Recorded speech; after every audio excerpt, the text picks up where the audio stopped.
Con Tele 13 Radio, con T13 en vivo en todas nuestras plataformas, haciendo mesa central en la pantalla del 13 con la alcaldesa de Quinta Normal, presidenta de la Asociación Chilena de Municipalidades, además desde la semana pasada, ¿no?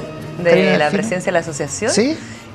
Yo por ahí la semana del 14-15 de noviembre, pero como tocó la segunda vuelta a gobernadores, ahora ya estamos full. Y este viernes asume un nuevo periodo como alcaldesa, ¿no? Así es, pues este viernes 6. Felicitaciones por la reelección. Muchas gracias. Muy contenta. Ya que estamos, felicitaciones porque ganó también su candidato a gobernador regional. No, hemos tenido una racha, pero imparable. Ascendente. Todo el gobierno quisiera estar como usted. A propósito del gobierno, ¿cómo ha visto el gobierno en su reacción y todo lo que pasó esta semana con la denuncia del presidente? ¿Cómo lo ve? Bueno, yo creo que en particular lo de la denuncia del presidente nos da algunas luces de que efectivamente la denuncia no tiene mucho asidero y además, como ya han pasado 10 años, también podría estar prescrita. Ahora, yo creo que acá y también en general con los casos que han habido de denuncias sexuales, yo creo que acá es súper importante que la justicia pueda acelerar los procesos, porque finalmente eso también nos da una tranquilidad respecto a dónde está el peso de la culpa o la responsabilidad, y también lo que pasa con la víctima o en este caso la denunciante. Entonces yo creo que es súper importante que la justicia pueda hacer su trabajo de manera con mucha celeridad y con mucha rigurosidad, precisamente apuntando a los procesos y también por el bien de todos. Se ha hecho cuestión a propósito de eso, de las palabras de la portavoz del gobierno, en general de varias autoridades de gobierno, diciendo, incluso de dirigentes políticos hasta de oposición, diciendo que esta denuncia no tiene sustento, en fin.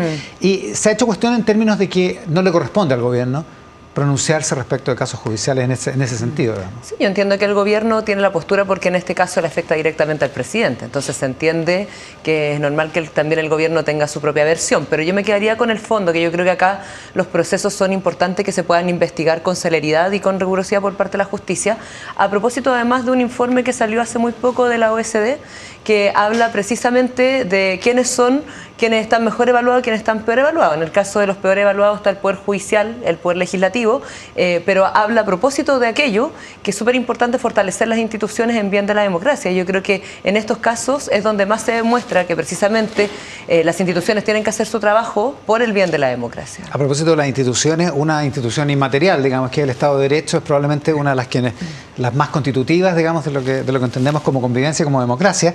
Y en ese sentido, el discurso feminista aparece cuestionado, o una parte del discurso feminista al menos aparece cuestionado en esta vuelta, precisamente porque, como lo dice la ministra Orellana hoy día en una entrevista en La Tercera, hay un aprendizaje respecto de cosas, de planteamientos que hasta hace no mucho se hacían y que cuestionaban de alguna manera la presunción de inocencia, que es un pilar fundamental del Estado de Derecho. Sí, yo creo que acá es importante porque cuando se habla del discurso feminista y cuando también hay algunos criterios o algunas yo diría consignas que están con mucha fuerza en el discurso feminista, lo que está detrás es que precisamente cuando se investigue, por ejemplo en el caso judicial, se haga sin prejuicios de género o se haga sin mirar en el fondo por la carga histórica que a veces hay respecto a estos procesos, y en ese sentido es sumamente importante que primero se proteja a las víctimas. Yo creo que hacia allá apunta precisamente el movimiento feminista, que se proteja a las víctimas, que no se revictimice y que se investigue con celeridad precisamente para esclarecer los hechos.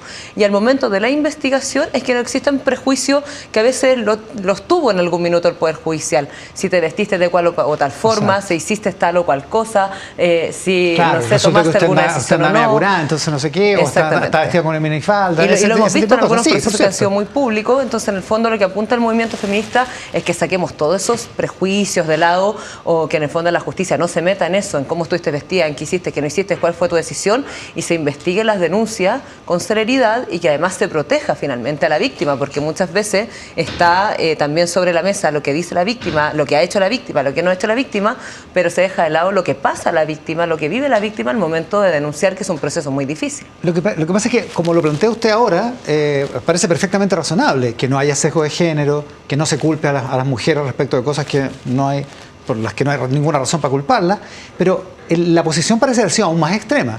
Parece haber sido que siempre la víctima tiene la razón, que siempre la víctima está diciendo la verdad, que siempre la víctima, por lo tanto, está denunciando a una persona que es culpable. Yo creo que los movimientos feministas lo que han servido es precisamente para visibilizar aquellas desigualdades, discriminaciones que vivimos las mujeres a diario. Yo, por poner un ejemplo, a propósito de los temas también de seguridad que hay en el país, pero uno de los delitos más graves que hay en la comuna siempre está en el segundo, el tercero y a veces el primero, es la violencia intrafamiliar. Y es un delito que se habla poco. De hecho, en el mismo tasa de homicidio, cerca de 1/3 de los homicidios son femicidios. Entonces, yo creo que lo que sirve la mayor cantidad de las finalmente... víctimas ahí son mujeres. Digamos, exactamente. Y además, lo que se habla muchas veces son los homicidios vinculados al crimen organizado. Pero dejamos de lado lo que pasa con muchas mujeres que viven la violencia a diario, la violencia doméstica, la violencia de género, la violencia al interior de las casas. Entonces, yo creo que al final lo que ha permitido los movimientos feministas es precisamente eso, visibilizar las desigualdades, las discriminaciones y las violencias que viven las mujeres a diario. Ahora, ¿no le hicieron un daño a su causa cuando eventualmente se pasaron de rosca en el sentido de hacer creer, en una parte del discurso feminista, no por cierto, no es todo el movimiento, hacer creer que siempre la víctima tiene la razón y que siempre el denunciado es culpable? Es que yo creo que ahí los movimientos feministas, los movimientos sociales en general, hacen sus planteamientos como tal, pero por eso es importante también fortalecer las instituciones y sobre todo quienes nos dedicamos a la toma de decisiones o estamos en la toma de decisiones, que finalmente está ahí también sobre el peso de la responsabilidad de esas tomas de decisiones. Entonces el movimiento feminista tiene su rol y los movimientos sociales tienen su rol. Ahora, ¿cómo nosotros llevamos eso a la práctica? Yo creo que es otra discusión. El gobierno intentó a mediados de esta semana separar las aguas en algo que parecía medio confuso al principio, particularmente el martes, en términos de la figura del presidente, la denuncia contra el ciudadano Gabriel Boric por hechos que ocurrieron hace 10 años y la acción del propio gobierno, previamente tal. Eso desde el miércoles en adelante ha sido muy taxativo el gobierno en separar las aguas. La pregunta es si no está ahí dando cuenta de un error inicial en el diseño y por qué ese error se cometió, digamos. O sea, yo creo que el gobierno le ha faltado experiencia, sobre todo en la toma de decisiones ante crisis que han sido importantes y que han sido muy profundas, yo creo que para el gobierno. Yo creo que en el caso, por ejemplo, Manuel Monsalve, bueno, también lo reconoció la ministra del Interior, pero que efectivamente la decisión de poder alejarlo de su cargo o desvincularlo o mantenerlo al margen, fue precisamente muy tardía. Y yo creo que eso le ha traído unos costos bastante grandes al gobierno durante todo este mes. Ya llevan 45 días, de hecho, de la denuncia que se hizo pública del ex subsecretario. Y precisamente yo creo que el gobierno ha tomado malas decisiones también en función de quizás la falta de experiencia. Así que también lo reconoce un poco la ministra Orellana hoy día en su entrevista. Y lo que pasa con el presidente, con la denuncia del presidente, yo creo que ocurre un poco lo mismo. Este enredo entre cómo se dio a conocer o no, a través de qué, de cuál, y que al finalmente el fondo es que la denuncia ya lleva 10 años y que además, por lo que hemos sabido, carecería como de fundamentos. Pero yo creo que por eso es súper importante que la justicia pueda acelerar estos procesos para poder esclarecerlo. Pero dicho eso, y habiendo asumido la propia ministra del Interior que se cometieron errores, que esto podría haberse hecho de otra manera, particularmente el caso Monsalve, ¿no? ¿Es necesario un cambio de elenco para que el gobierno pueda superar todo esto? Mira, yo creo que no. Yo creo que esas decisiones son del presidente de la República, sin duda, finalmente. Sin duda. Pero no necesariamente. A usted que haga un cambio de gabinete. Claro, pero no necesariamente los cambios de elenco, dan a lo mejor algún aire al inicio, pero no significa que tengan un mejor desarrollo o un mejor desempeño. Yo creo que hay que fortalecer los equipos, por cierto, y bueno, el presidente evaluará si es que tiene que hacer ajustes o no. ¿Daña una aspiración presidencial de Carolina Toa todo esto? Yo creo que la decisión de la candidatura presidencial de la ministra del Interior o no tiene que ser una reflexión más bien colectiva. Y aquí lo hablo desde nuestra coalición. O sea, yo creo que es súper importante que nosotros tengamos nuestra candidato o candidata presidencial. Yo creo que las elecciones municipales y de gobernadores regionales nos dan una luz de esperanza, a pesar de todas las encuestas que se puede decir, pero en el fondo nuestro mundo, por sacarlo del gobierno, de la coalición del gobierno, pero nuestro mundo, yo creo que tiene una oportunidad para poder disputar la elección presidencial y eso tiene que ser un debate colectivo para poder decidir quiénes son los mejores liderazgos para enfrentar ese proceso. Por de pronto, una parte de su mundo, que es el suyo, digamos, que es el socialismo democrático, que no vuelva a... No sé si es cometer el error, porque en realidad no todo fue responsabilidad de ustedes, pero que no vuelva a pasar lo que pasó el 2021, que se quedaron, tuvieron que hacer una primaria convencional, fuera de toda...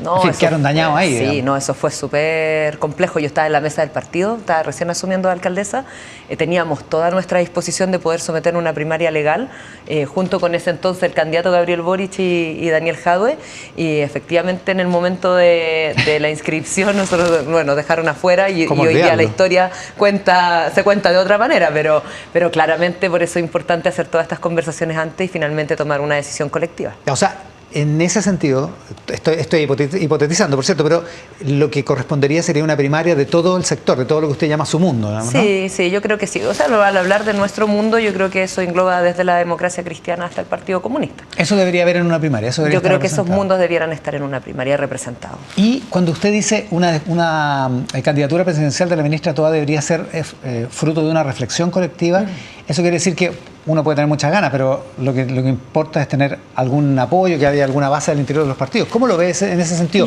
¿Ve los nombres? ¿Ve nombres ahí? O sea, yo creo que ella tiene un buen liderazgo. Yo creo que ella ha hecho además un buen desempeño en el Ministerio del Interior. Ahora está a cargo de la seguridad del país, que es un tema que nos aqueja a diario.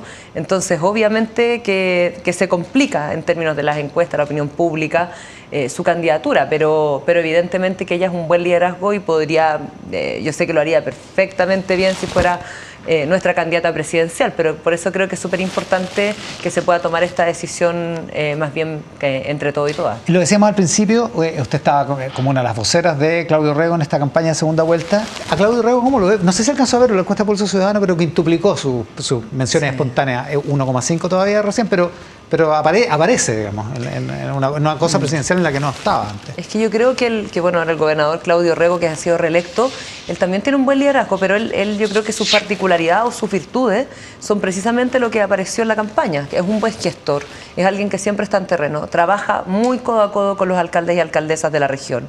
Sacó una inmensa votación el día domingo que le fue muy bien en la segunda vuelta, entonces obviamente que lo deja expectado para una posible candidatura presidencial. Ahora, él siempre ha dicho, y lo dijo con más fuerza durante la segunda vuelta, que él hoy día tiene su esfuerzo, sus ganas en la región, porque lo dijo varias veces, le preguntaron varias veces cuando nosotros estábamos ahí si iba a renunciar, si estaba mirando la presidencial, y él lo dijo también varias veces que su objetivo, su prioridad es precisamente gobernar para que la región metropolitana sea una mejor ciudad. Entonces, o sea, ¿usted no lo ve en eso? ¿O piensa que las condiciones pueden ser...? Sí, yo creo que hoy día él no está en eso. Yo creo que él no está pensando en la presidencial y hoy pero día... no está escrito en piedra eso. No, claro, no está escrito en piedra, pero lo dijo muchas veces y por lo que nosotros también hemos conversado, él no está dentro de sus prioridades ser candidato presidencial, sino que más bien desempeñar una buena labor en la región metropolitana. ¿Y a usted quién le gustaría en la papeleta? En la primaria, por ejemplo. No sé, yo creo que es importante también que nuestro partido tenga su propio candidato, el Partido Socialista. Y a lo mejor converger con el socialismo democrático. Pero yo creo que ahí es importante poder explorar algunos candidatos presidenciales desde nuestro mundo. Se ha dicho también varias veces, pero a esta misma altura, en la elección presidencial anterior, Gabriel Boric tampoco estaba dentro de los posibles ni en nombres. Las cómicas. Entonces, y de hecho surge su candidatura un poco en opuesto a Daniel Jadue para aglutinar su mundo y termina siendo presidente de la República. Entonces yo creo que es súper importante que se puedan explorar liderazgos que a lo mejor hoy día no están apareciendo en las encuestas o no son tan claros y que también representan nuestro sector. Ya, pero no me va a decir quién del mundo del Partido Socialista, por lo que veo. Oiga, ya, una cosa, su antecesora en la Asociación Chilena de Municipalidades, Carolina Leitao, decía que veía, no solo no veía con malos ojos, veía con buenos ojos la participación de las Fuerzas Armadas en materias de seguridad. Desde su experiencia como alcaldesa de Quintana Normal, Karina, ¿cómo ve esa? ¿Usted comparte ese pensamiento de Leitao, sí, que ahora está en la Subsecretaría de Prevención del Delito? Sí, hay un grupo de alcaldes y alcaldesas que hemos manifestado que sería positivo una coordinación entre las fuerzas militares y las fuerzas policiales, particularmente para poder proteger infraestructura crítica como los terminales de buses, de trenes, el metro en algunas ocasiones, y se ha abierto una discusión respecto a los centros de salud, algunos CEFAM que claro, los funcionarios de salud también están complicados, hospitales, etcétera. Y yo creo que en ese sentido, plantearlo como una colaboración, yo creo que es algo positivo y que efectivamente puede generar una alianza virtuosa en esos lugares con las policías, que hoy día además contamos con pocos recursos, son pocas policías en nuestras comunas, entonces se podrían, yo creo que generar una buena alianza en ese sentido. Ya. Ahora, yo creo que a propósito del rol de hoy día de Carolina Leitao, es súper importante que desde la Subsecretaría de Prevención del Delito se pueda continuar el trabajo con los municipios en materia preventiva. Yo creo que independiente de que hay que tener mano dura y hay que investigar todo lo que sea necesario, fortalecer las policías, tener una mayor capacidad de inteligencia, yo creo que el ámbito preventivo es lo único posible en el largo plazo para poder hacer efectivamente barrios más seguros y una sociedad finalmente más segura. Prevención. Y de eso, perdón, pero de eso hablo de los niños y niñas que hoy día no van a clase, no solamente los que desertan, los que se ausentan, También estoy hablando de los niños y niñas que quedan después del colegio botados en las plazas y que son muchas veces, ahí va el crimen organizado a buscarlo. Estoy hablando de la recuperación de plaza, de las personas en situación de calle, de la iluminación en los barrios. O sea, yo creo que hay hartas cosas que se pueden hacer desde el ámbito preventivo que finalmente pueden generar como unas mejores. Y ojo con los niños que en cuarto básico no saben leer textos de primero básico. Así es. También. Karina, muchísimas gracias por la gentileza de estar con nosotros. Muchas gracias. Con Karina Delfino, alcaldesa de Quinta Normal y presidenta de la Asociación Chilena de Municipios.